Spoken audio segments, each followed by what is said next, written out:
Señor, voy a tratar, y digo voy a tratar porque hay temas que requerirían más de 1 hora, 45 minutos y más de un solo mensaje para poder desarrollarlo. Voy a tratar de poder aterrizar un concepto de lo que vamos a hablar en esta hora. Quiero que por favor vaya conmigo a segunda carta a los Corintios, capítulo 3, verso 16.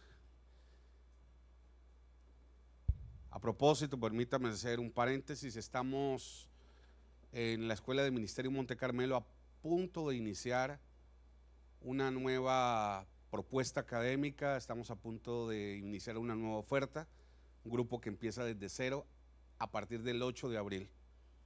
Quienes estén interesados pueden hablar con Isabel o en su defecto lo pueden hacer conmigo, con mi esposa. A partir del 8 de abril, quienes han hecho el proceso de su FITS, el de 1.000.000 de líderes, pueden ingresar, pueden entrar, puede hacerlo. Créame que es una experiencia que no se va a arrepentir. Creo que a ver, ¿dónde están los que están en Monte Carmelo? Bueno, yo creo que ustedes son conscientes de que no se arrepienten porque es mucho lo que se va aprendiendo. Se desaprende para aprender. Segunda carta a los Corintios, capítulo 3, verso 16, dice la palabra del Señor: pero cuando se convierta en el Señor, el velo se quitará. Porque el Señor es el Espíritu, y donde el Espíritu del Señor está, allí hay libertad.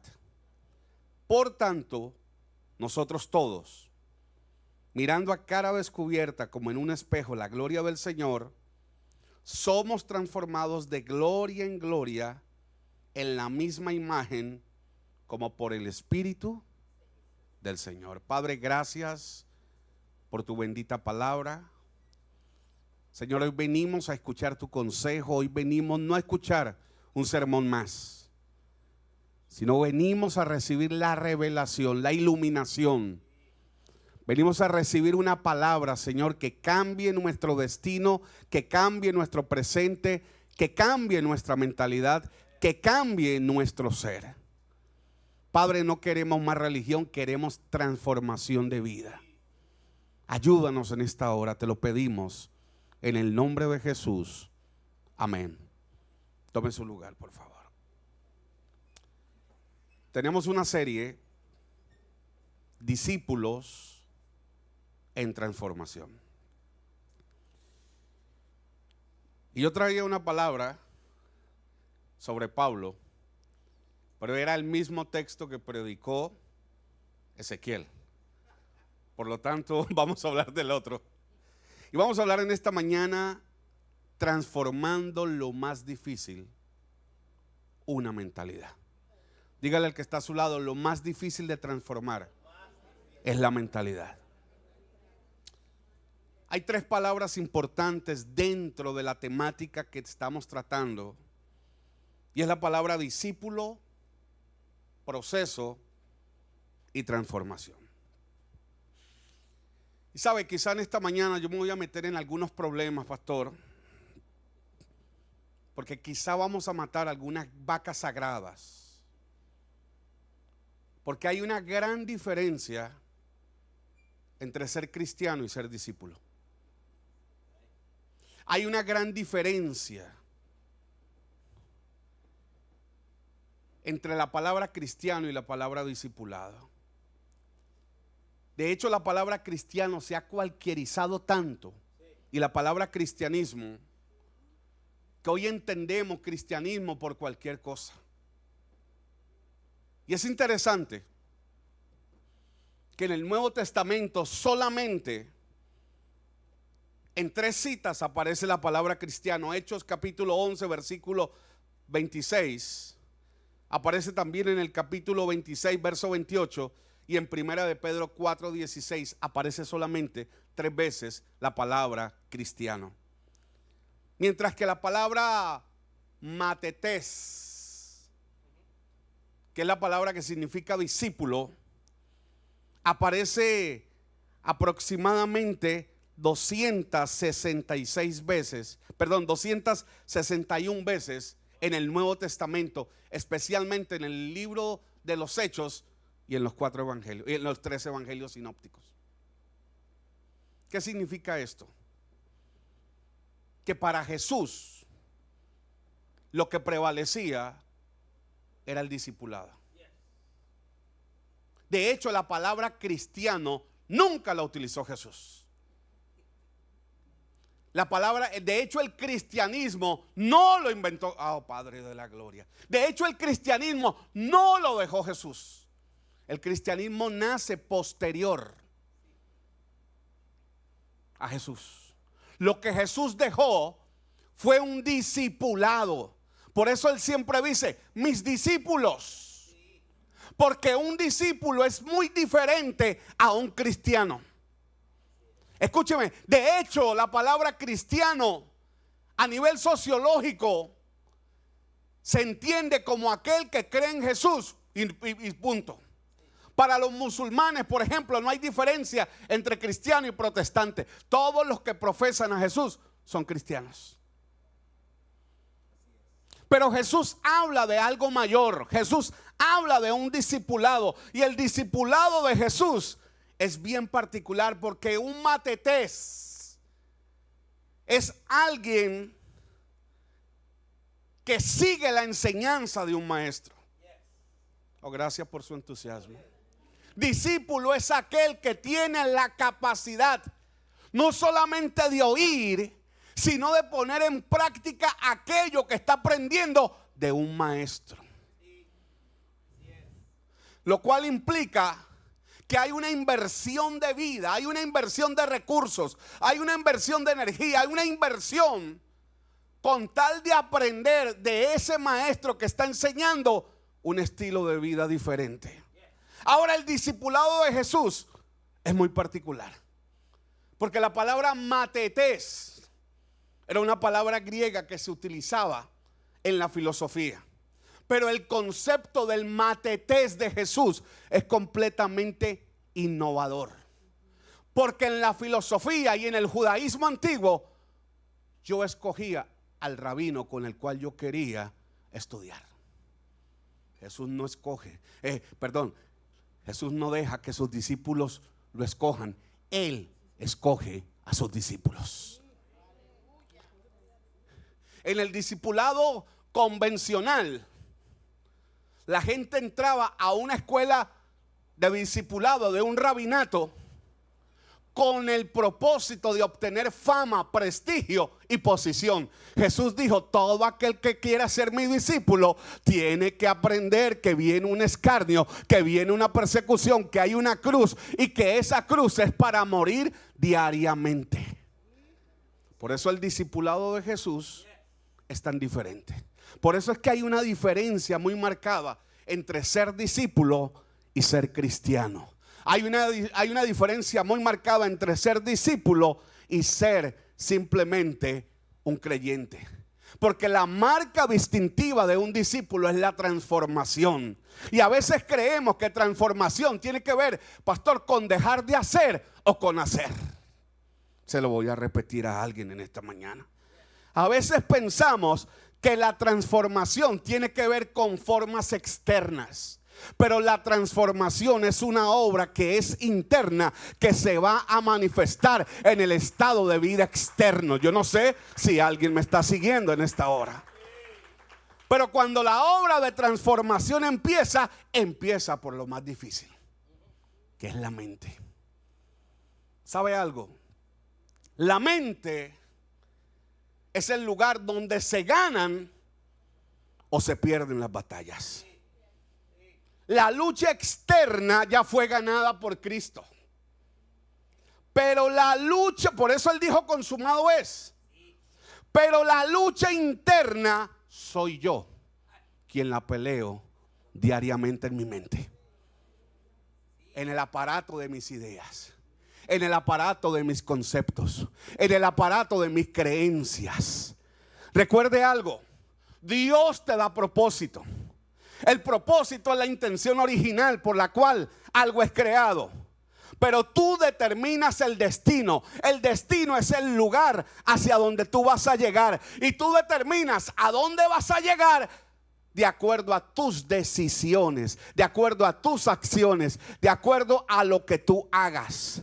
Por eso Dios tiene un propósito con tu vida, pero tus decisiones te llevan o te alejan del lugar donde Dios quiere que tú estés. Y en ese contexto, la mentalidad es determinante. Tú decides para dónde vas. Por eso la batalla mental. Usted ha escuchado la batalla de la fe, ¿verdad? La batalla de la fe no es una batalla con el diablo. La batalla de la fe es una batalla ideológica. Es una batalla de creencias. Por un lado, un sistema diciéndote no creas. Y por otro lado, otro sistema diciéndote cree. Por un lado, un sistema diciéndote todo está mal. Por otro lado, otro sistema diciéndote todo está bien. La verdadera batalla de la fe es una batalla de creencias. Y eso comienza en nuestra mente. Eso está marcado en el pensamiento de cada uno. Permítame meterme en el texto que nos ocupa, porque el texto que nos ocupa nos presenta un principio que Pablo está enseñando, y lo cual es un proceso inevitable. El texto dice que somos transformados de gloria en gloria, de gloria en gloria. O sea, el texto está diciendo, Pablo está diciendo que la transformación es un proceso dinámico y progresivo. Por eso nadie de los que estamos aquí podemos decir que ya hemos sido transformados. Usted puede llevar 30 años, 50 años, 500 años, 200 años en el evangelio, pero usted todavía no ha sido terminado de transformarse. La transformación es un proceso, y es un proceso consecutivo. ¿Y sabe cuál es el problema de muchos de nosotros? Muchos esperamos que un suceso o un milagro transforme nuestra vida. Muchos piensan: pastor, ore por mí, porque quiero cambiar. Pastor, transfiérame la unción para yo cambiar. Pastor, únjame, porque yo quiero cambiar. Y aunque suena fascinante, aunque suena romántico, aunque suena emocionante, en la realidad no funciona así. Porque tu vida no es cambiada por un suceso, tu vida es transformada por un proceso. Alguien que diga amén a eso. Ahora, el proceso es la acción dinámica del Espíritu y la palabra. Espíritu y palabra actúan y comienzan a gestar un proceso que viene a nosotros con una finalidad, y es conformarnos a la imagen del Cristo, porque conformándonos a la imagen de Cristo, el propósito se cumple. Ay, se lo voy a repetir a alguien. Si tú estás creyendo que el propósito de Dios para tu vida es que seas millonario, bájate de esa guagua. Si tú estás pensando que el propósito de Dios es que tú seas un predicador famoso, olvídate. El propósito de Dios es conformarte a la imagen de Cristo. Y si la imagen de Cristo se manifiesta en ti, entonces el propósito se cumple, y Dios entonces hará lo que tenga que hacer contigo, y por lo tanto vendrá promoción a la vida de aquel que es conformado a la imagen de Cristo. Yo no sé si alguien puede decir amén a eso. Dígale al que está a su lado: tienes que ser transformado. Ahora, en ese proceso vamos a ir en etapas, y esas etapas Pablo las llama de gloria en gloria. Y algo interesante, permítame decirle, nosotros no nos movemos en el Señor de un nivel a otro, de una etapa a otra, si no maduramos en la etapa que tenemos que madurar. Hay gente que quiere violar el proceso. Hay gente que quiere pasar de 0 a 5 sin pasar por el proceso de maduración. Dígale al que está a su lado: eso es ilegítimo. Y en el reino hay legalidad. En el reino hay cosas que son correctas, hay principios que son impajaritables. Tú no los puedes violar. Y el problema es, mis amados, que si no hay transformación en el nivel que estoy, Dios no me va a promover al siguiente nivel. Por eso usted encuentra cristianos que son los mismos de ayer, de hoy y por los siglos. Ese es lo único que se parecen al Señor, que nunca cambian. Porque en la etapa que están donde debieron de madurar, no maduraron. Y el Señor no lo promueve a una nueva etapa, porque no hay transformación. Yo no sé cuántos me están siguiendo. Yo le dije que vinimos a matar vacas sagradas. Entonces, Pablo dice, si yo miro este texto que leímos, Pablo está hablando de 4 principios poderosos para transformar la mente. El verso 16, si me lo ponen en pantalla, por favor. Segunda de Corintios, capítulo 3, verso 16. Dice, bueno, esperemos que lo pongan. Ok. Dice, pero cuando se conviertan al Señor. Lo primero que Pablo está planteando aquí es que tiene que haber una conversión. Y a veces decimos, sí, yo sé. Pero a veces ni entendemos lo que es conversión. Pablo está hablando en el contexto del capítulo 3. Está hablando de Israel. Y él está haciendo un contraste entre el antiguo pacto y el nuevo pacto. Y está hablando de Moisés y está diciendo que Moisés se ponía un velo, pero cuando estaba frente al Señor se lo podía quitar o se lo podía poner, dependiendo. Porque el velo era simplemente para que la gente no quedara obnubilada por el destello de la gloria que había en él. Y Pablo está haciendo ese contraste. Y Pablo está diciendo que cuando Israel se convierta, el velo se quitará. Pero ese principio que Pablo está aplicando a Israel es un principio que aplica a todos nosotros. Porque Pablo está diciendo cuando se conviertan. Ahora, ¿qué es conversión? Nosotros creemos que conversión es llegar y decir, por mi culpa, por mi culpa, por mi culpa, por mi grandísima culpa. Conversión es el hecho que me lleva a rendirme para poder seguir el propósito de Dios. Hay gente que se congrega, pero que aún no se han convertido, porque no se han rendido al propósito de Dios. Hay gente que se ha bautizado, pero todavía no se han rendido al propósito de Dios. Déjenme ir un poquito más allá, pastores. Hay gente que aún están ministrando y todavía no se han convertido, porque todavía no han hecho del propósito de Dios la intención a perseguir. Hay gente que sirve, pero todavía no hay una conversión genuina. Porque la conversión, oye esto, la conversión es el resultado del arrepentimiento. Yo no sé. La conversión es el resultado del arrepentimiento. Por eso lo primero que Jesús hizo fue anunciar que para poder entrar al reino de Dios y al discipulado de Jesús tenía que venir un cambio de mentalidad. Por eso Marcos 1:15 dice, el tiempo se ha cumplido y el reino de Dios se ha acercado. Por lo tanto, arrepentíos y creed en el evangelio. Escúcheme algo.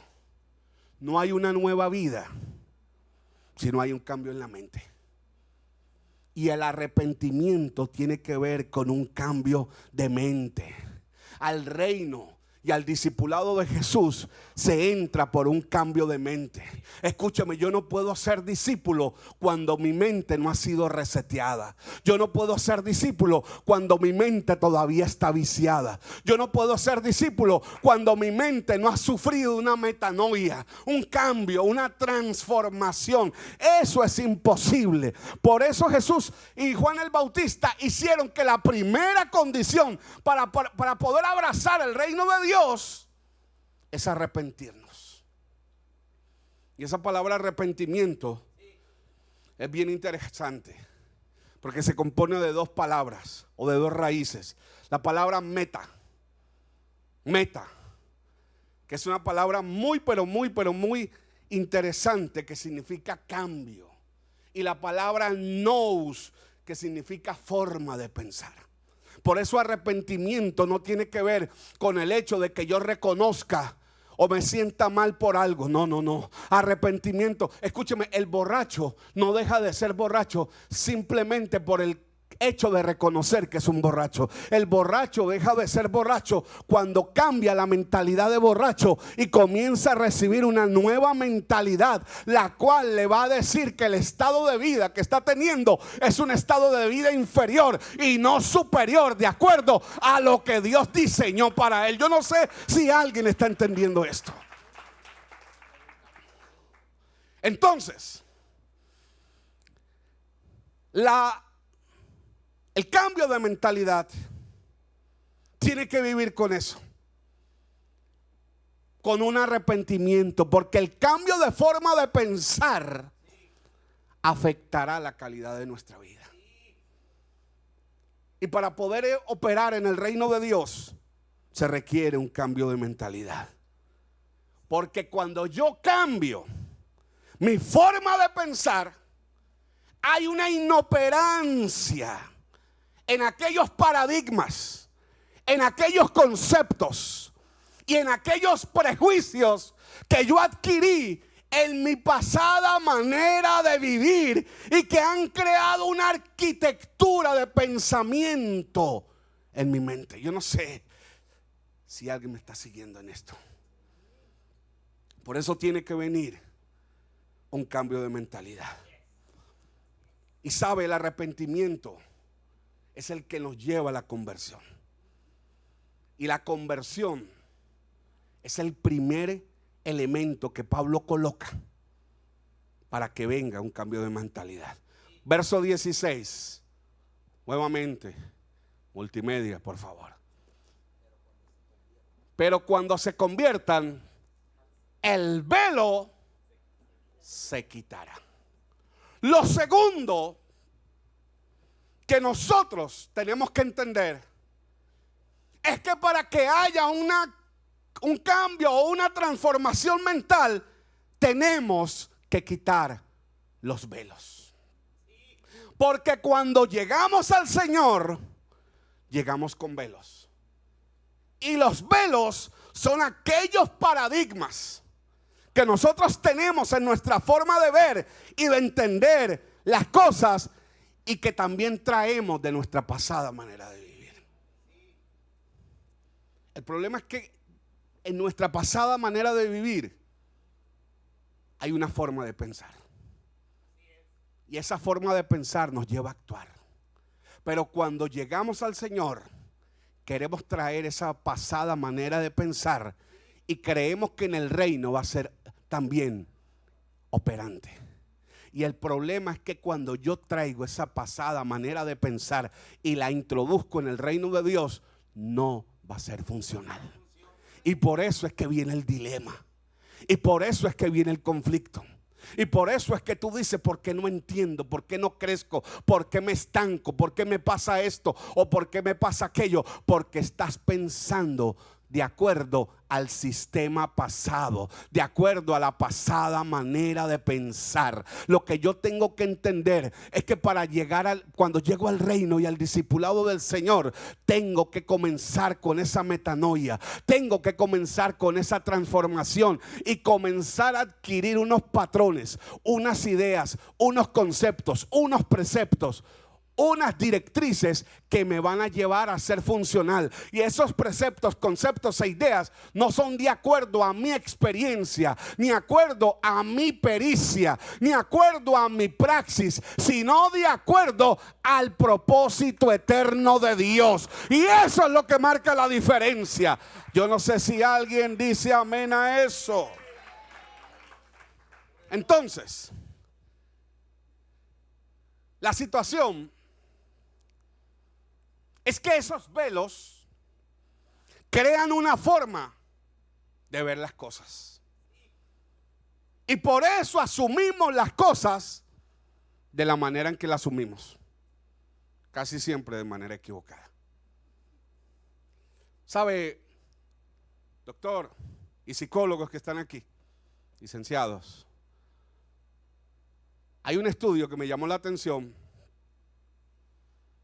que hizo una neuróloga mexicana, y de acuerdo a la investigación que ella hizo, ella dice que nuestro cerebro procesa acerca de 50,000 a 70,000 pensamientos. Otros dicen 60,000. Imagínese usted. De estos 70,000 pensamientos, pongámoslo, el 80% son negativos. Porque nuestro cerebro, doctor, está más condicionado para prestar atención a experiencias negativas y fijarse en ellas que en experiencias positivas. Mire qué tremendo. Mire, usted le dice a alguien, y esto parece chistoso, pero usted le dice a alguien, mira, esa ropa te queda bien. Lo primero que la persona piensa y dice, ¿y este sí está diciendo la verdad o me está adulando? O usted le dice a alguien, esa ropa sí que te queda bonita, y te dice, era de mi tía, la compré en una paca. Y sabe, yo no le estoy preguntando de dónde la sacó, le estoy haciendo una afirmación, lo estoy afirmando, diciéndole que le queda bien. Mire cómo le demuestro yo a usted que nuestra mente está más viciada a lo negativo que a lo positivo. Si te suena el teléfono a las 11 de la noche, lo primero que decimos, ¿quién se murió? Pero no asumimos que puede ser un familiar que está en Australia o un amigo que está en España y que por la diferencia horaria te está llamando a la madrugada.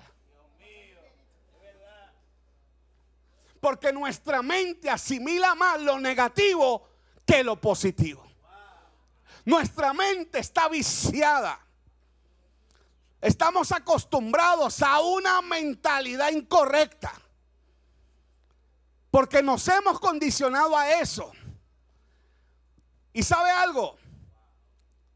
Esa mentalidad ha sido construida por ideas, pensamientos y conceptos que nos ha llevado a nosotros a tener esa realidad. Y esos son los velos que nosotros tenemos.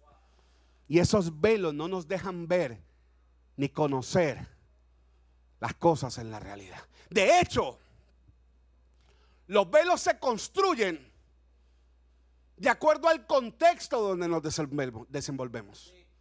A nivel cultural, a nivel social, a nivel familiar, a nivel religioso.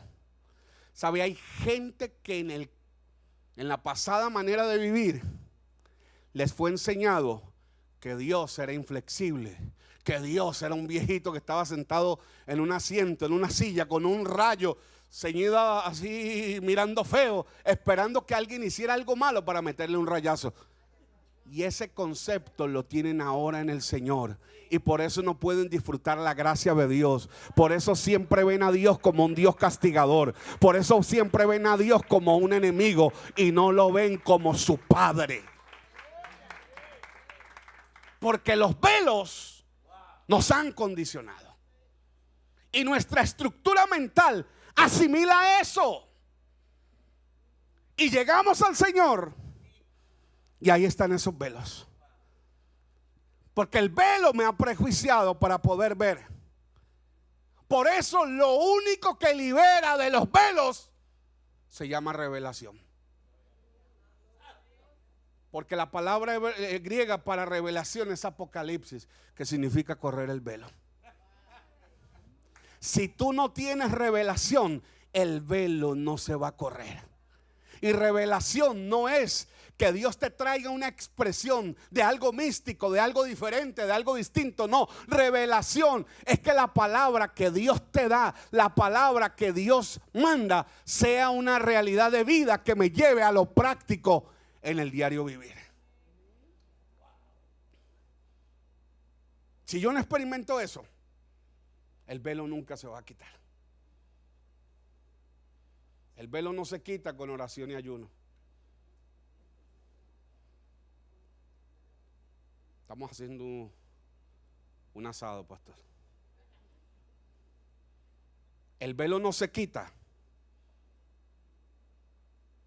ni siquiera con que tú vayas a Monte Carmelo, porque no es algo intelectual, no es algo filosófico, es algo del Espíritu. Y hasta que la revelación no venga a tu vida, hasta que la palabra no se haga una vida en ti, hasta que la palabra no se encarne, hasta que la palabra no camine, hasta que la palabra no tenga boca, hasta que la palabra no tenga una expresión de vida en ti, ese velo va a seguir ahí.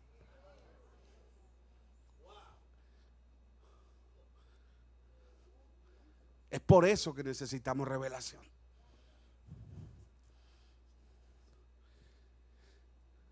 Porque esos velos nos llevan a ver de manera incorrecta.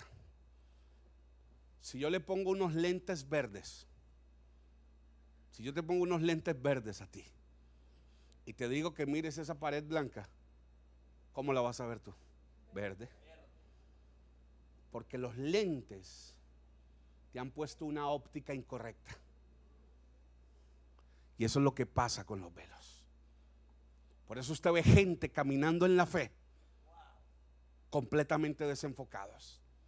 Porque la religión le colocó unos lentes. Porque las circunstancias le colocaron unos lentes. Porque los traumas de la vida le colocaron, las experiencias negativas le han puesto una lente incorrecta. Y Pablo está diciendo, tienen que quitar los velos. Déjeme avanzar para que terminemos. Entonces, lo primero es que tiene que haber una conversión. Lo segundo es quitar los velos. Y lo tercero, verso 17, dice, porque el Señor es el Espíritu, y donde está el Espíritu del Señor, allí hay libertad. Tengo que vivir la libertad del Espíritu. Cuando el Espíritu de Dios está, el texto dice que viene libertad. Y esa libertad viene para liberarnos de ataduras y estructuras mentales que nos han condicionado, para que podamos ser renovados en nuestro entendimiento y para que podamos entender la verdad que nos hace libres. Si el Espíritu no está, pastor, es imposible que haya una obra, pastor Elvin, de renovación, de transformación, sin el ministerio del Espíritu Santo. Es imposible.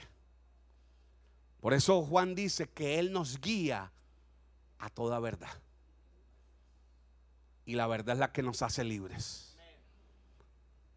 Yo debo de entender en esta mañana que solo podremos vivir la libertad del Espíritu si el Espíritu Santo nos da el conocimiento de la verdad y no vivir en la realidad de una tradición. Hay mucha gente que vive en tradiciones. Hay mucha gente que está en el Evangelio, pero el evangelio no está en ellos. Porque lo que tienen es una tradición. Porque lo que tienen es una religión cristiana.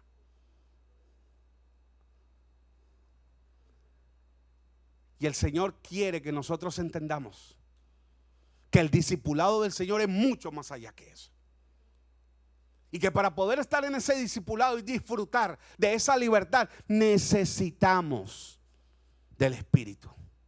Déjeme avanzar. Verso 18. Verso 18. Pablo dice, verso 18, dice, por lo tanto, oye eso, nosotros todos, escúcheme, esto no es una invitación a los superungidos de la iglesia. Esta no es una invitación a los iluminados. Esta es una invitación a todos. Por tanto, todos nosotros, mirando a cara descubierta. Lo cuarto que yo debo de practicar y de hacer, según lo que Pablo dice ahí, es mirar a cara descubierta. Moisés hace el paralelismo, Pablo, y dice, cuando él subía frente al Señor, se quitaba el velo. El problema es que muchas veces nosotros queremos estar delante de Dios y delante de la gente con velos y con disfraces. Por eso tenemos que quitarnos todo disfraz. Por eso tenemos que quitarnos toda máscara. Porque la religión lo que nos ha enseñado es a usar máscaras y apariencias de vida.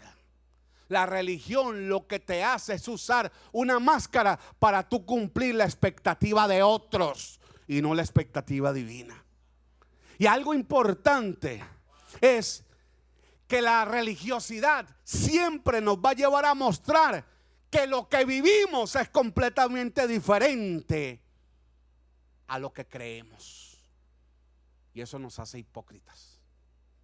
Yo le dije que íbamos a matar vacas. Eso nos hace hipócritas, mostrando lo que realmente no somos. Mire, yo no he venido en esta tarde a señalar a nadie. He venido con la palabra a deconstruir para que construyamos un fundamento correcto. Tenemos que quitar realmente apariencias. Tenemos que quitar máscaras. Y ¿sabe algo? Usted ve regularmente parejas. Cuando yo pastoreaba en Colombia, yo siempre hacía el ejercicio que me sentaba en mi oficina. Mi oficina quedaba al frente y yo podía mirar perfectamente. Teníamos varios cultos y desde ahí yo miraba. Y había otra ventana que apuntaba hacia el parqueo. Y yo veía parejas que se bajaban en el parqueo y ni hablaban. Pero cuando venían por ahí entrando a la puerta de la iglesia, agarraditos de la mano. En la casa peleaban como perros y gatos. Y eso, pastora, que mis perros y mis gatos son buenos amigos. Pero en la casa mantenían peleando. Pero cuando llegaban a la iglesia, se agarraban de la mano y todo era una apariencia de que todo estaba bien. Eso se llaman a cara cubierta. Y si nosotros queremos que la obra del Espíritu traiga transformación a nuestra vida, tenemos que estar frente al Señor a cara descubierta, tal y cual como somos. Porque la gloria que transforma solamente se manifiesta a cara descubierta. Ay. Yo creo que lo que yo dije, si yo fuera usted, déjeme, yo me siento.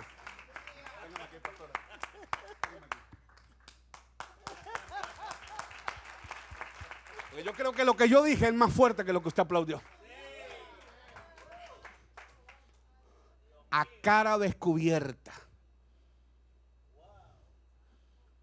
A cara descubierta.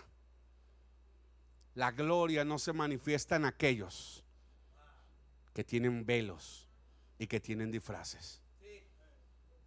Si tú quieres una gloria que transforme, tenemos que entender que tenemos que vivir lo que decimos y decir lo que vivimos.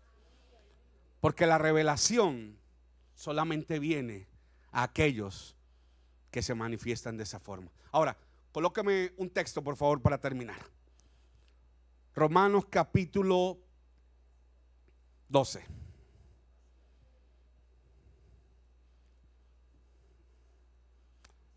Ahora Dios quiere transformarnos, pastor.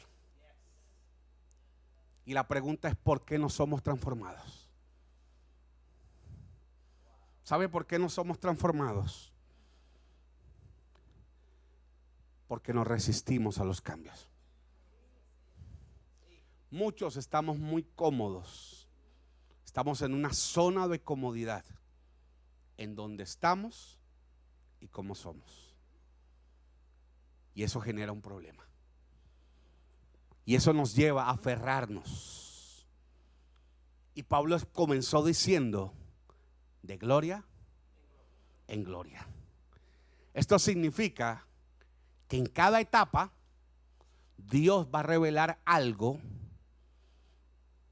a través de su espíritu y de su palabra que me va a llevar a una transformación.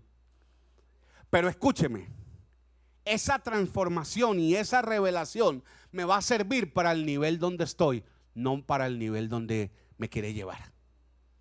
Eso me es práctico donde estoy, pero no donde Dios me quiere tener. Pero si yo quiero llegar a otro nivel de gloria, tendré que pasar por el nivel de transformación, por el nivel de renovación. Y entonces mi mente será expandida y será ensanchada para la próxima temporada que Dios tiene. Muchos, antes de leer el texto, quieren ir a un nuevo nivel cargando la misma mentalidad del anterior nivel, con los mismos paradigmas, con los mismos conceptos, con la misma estructura. Y así es imposible, porque en el reino solamente se avanza cuando algo es renovado. Escúcheme, el reino de Dios no fue diseñado para perpetuar las cosas. El reino de Dios está sujeto a transformación, transformación, transformación, transformación, transformación. Si no la hay, las cosas se vuelven obsoletas. Mire las iPad. Usted compra un iPad y el iPad le va a funcionar hasta cierta forma o hasta cierto tiempo, porque llega una nueva actualización y si tu iPad no la coge, se quedó obsoleta. Así es la mente. Si la mente tú no la renuevas, lo nuevo que viene no va a encajar en tu mentalidad. No va a poder venir una actualización. Y por eso a veces nos quedamos estancados. Y yo quiero que usted entienda lo que dice Romanos 12:2. Romanos 12:2, ya para terminar, dice: no os conforméis a este siglo. En otras palabras, no se adapten al sistema presente, sino transformaos por medio de la renovación de vuestro entendimiento. Óyeme, si no hay renovación del entendimiento, no voy a poder comprobar. Y esa palabra comprobar habla de una praxis de vida, habla de una experiencia. Tú no vas a poder vivir lo que es bueno, lo que es agradable, si no hay una renovación mental. Entonces, nosotros tenemos que entender Y colóquese de pie, por favor. Que muchos están esperando que una varita mágica y misteriosa venga y le diga: chaca la caca, loco. Eres otro. Así no funciona en el reino de Dios. En el reino de Dios hay niveles, hay procesos, hay etapas. Y sabe algo, pastor, tenemos un desafío poderoso los pastores, los líderes, los ministros. ¿Sabe cuál es nuestro desafío, pastor Elvin? Que más que tener reuniones lindas, ojo, y no estoy diciendo que eso sea malo, más que tener reuniones lindas donde hayan lindos cantores, lindas voces, lindos predicadores, más que tener iglesias con grandes escuelas de enseñanza, lo que necesitamos es levantar una generación de discípulos transformados para que puedan transformar.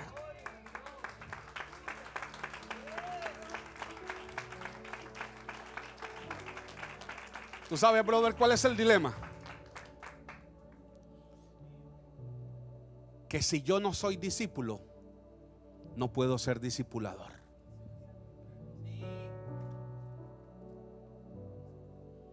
Hay gente que quiere discipular, pero jamás han sido discipulados. Jamás se han sometido al proceso de discipular. Y sabe, pastor, nosotros estamos en este año con el tema de discipular. Pero la gente tiene que entender que para poder yo discipular, primero tengo que ser discípulo. Porque en el reino no funciona de otra manera. Por eso, para yo poder funcionar como discípulo, tengo que desmontar esa estructura mental que me viene arrastrando, que me viene afectando.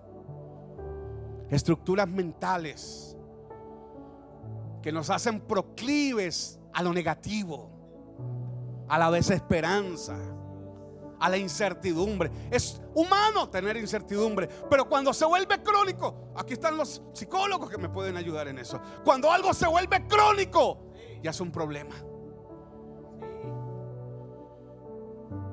Y a veces nos ocurre eso. Estamos de continuo. Y con ese tipo de mentalidad, sabe, el mundo necesita discípulos verdaderos. El mundo no necesita tanto cristiano.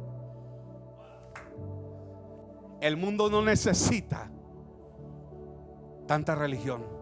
El mundo necesita gente que más que decir, hacen. Escúcheme, le enseño siempre a los predicadores cuando enseño homilética: la gente más que escuchar un sermón, quieren ver un sermón.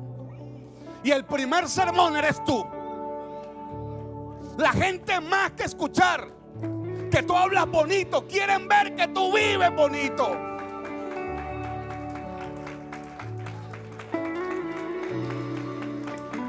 Que haya una congruencia entre lo que digo y lo que hago. Eso hacen los verdaderos discípulos. Por eso Jesús dijo: si sois verdaderamente mis discípulos. Oye, hasta Jesús lo dijo: si son verdaderamente, porque hay discípulos que no son verdaderamente. Si sois verdaderamente mis discípulos, ámense los unos a los otros. Mis discípulos oyen, mis discípulos actúan, mis discípulos. Y usted va a encontrar que todo el momento el Señor estaba hablando sobre la diferencia de sus discípulos y los seguidores. Yo creo que esta mañana o esta tarde es un buen día, no para venir con sentimientos de culpa, porque yo no estoy procurando eso. No propende este mensaje eso. Este sermón lo que tiene como intencionalidad es que hoy podamos decir: necesitamos cambiar nuestra mentalidad, porque necesitamos una transformación que verdaderamente va a cambiar el mundo. Saben, su trabajo, el más importante, que vean el estilo de vida que usted tiene, a que usted diga que es cristiano. En la universidad, el más importante, que lo vean a usted en su forma de vivir, a que lo miren con una Biblia debajo del brazo. Porque lo que marca diferencia es la transformación. Y estamos hablando en esta hora de que queremos un discipulado transformador. Queremos vivir vidas completamente diferentes. Yo quiero que levante, o yo quiero que antes que levante la mano le dé un aplauso al Señor en esta hora. Y dígale al que está a su lado: tenemos que transformar nuestra mente. Vamos, levante sus manos. Levante sus manos y adórenle al Señor.